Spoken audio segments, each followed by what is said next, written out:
Əhl-i Beyti kim qətlə yetirib və bu cinayətin İslamda hökmü nədir? Görək nə deyir. Əhl-i Beytin Peyğəmbər ailəsinin qətlə yetirilməsi İslam tarixinin ən aqrili və faciəvi səhifələrindən biri hesab olunur. Bu mövzu həm tarixi, həm də hüquqi səriyyət baxımından bir necə mühüm məqami əhatə edir. Əhl-i Beyti kim qətlə yetirib?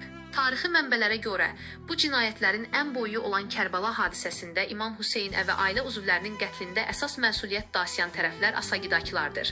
Yezid ibn Muaviyyə. O dövrün Əməvi xəlifəsi kimi bu hadisənin əsas siyasi məsuliyyətini daşıyır. Çünki Qosun onun əmri ilə hərəkət edirdi. Ubeydullah ibn Ziyad, Kufə valisi olaraq Kərbəlaya ordu göndərən və İmam Hüseynin əbeyyətini yaxud qətlini tələb edən şəxs. Ömər ibn Səd, Kərbəlada İmam Hüseynə qarşı vurusan ordunun baş komandanı. Simir ibn Zilcovsən, İmam Hüseynin mübarək basını kəsən və bu cinayəti birbaşa icra edən şəxs. Bu cinayətin hökmü nədir? İslam hüququna, səriyyətə və ümumbəsəri əxlaq prinsiplərinə görə Əhl-i Beytin qətlə yetirilməsinin hökmü bir necə müstəvidə dəyərləndirilir. 1. İlahi və səri hökm. Qur'an-ı Kərimdə Peyğəmbər ailəsinə sevgi bəsləmək bütün müsəlmanlara vacib buyurulub. Sura surəsi 2-3-cü ayə. Buna görə də məsum bir insanı qətlə yetirmək İslamda ən böyük günahlardan biri hesab olunur.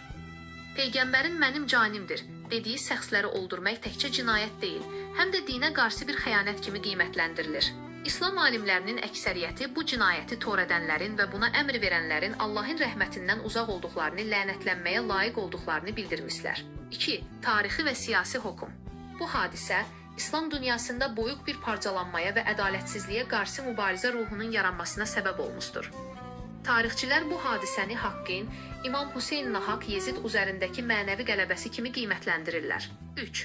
Ədalət baxımından bu cinayətin hökmü dünya tarixində ədalətsizliyin zirvəsi kimi qalib.